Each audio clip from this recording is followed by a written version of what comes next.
మేమందరం మా వదినకి ప్రెగ్నెంట్ అనమాట. ఎళ్ళాలని అందరం క్రిస్టమస్ అప్పుడే డిసైడ్ అయినాం. సంక్రాంతికి వచ్చినప్పుడు ఎళ్ళాలి, అందరూ రావాలి అని మేము ఈసారి పండగకెళ్ళింది కూడా దానికోసం అనమాట. చూడలేదు ఇంత మట్టికి ప్రెగ్నెంట్ కదా!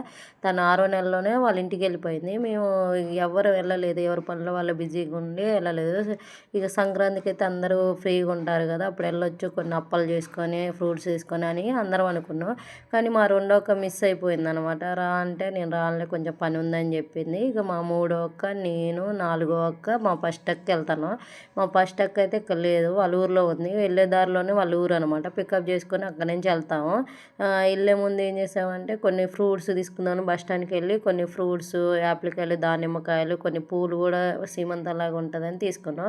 ఇది మా పెద్దక్క పిల్లగాలన్నమాట. వాళ్ళ పాప వాళ్ళ బాబు అనమాట. మధ్యలో పికప్ చేసుకున్నాం. వాళ్ళు వీళ్ళు సంక్రాంతి సందర్భంగా నీళ్ళు పోసుకుంటున్నారు అనమాట. అందరూ వాళ్ళ ఊర్లో ఒకటే ఎంజాయ్ చేస్తారు. వాడు మమ్మల్ని చూసి సడన్గా వచ్చేసాడు. అట్లా ఉన్నందుకే తడి తడిగా ఉండే.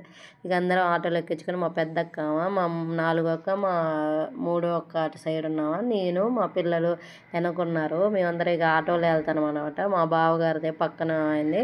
ఇక ఆటో కట్టించుకొని వెళ్ళి ఇక మా వదిన చూసి అన్ని ఫ్రూట్స్ అవన్నీ పెట్టేసాము. పెట్టేసి ఇచ్చి కొంచెంసేపు ఉండి ఇక వాళ్ళు అన్నం వండితే తిని వచ్చేసామన్నమాట. మా పాప చూడండి ఎంత అల్లరి చేస్తుందో అసలు. వాళ్ళ అన్నయ్య దగ్గర చికెన్ బొక్క దాన్ని కూడా గుంజుకొని తింటుందన్నమాట.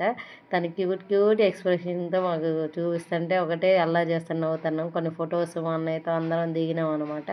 దిగి వచ్చినాం. మా వదిన అయితే బాగుంది, బేబీ కూడా బాగుందంట. నచ్చితే video subscribe to my channel.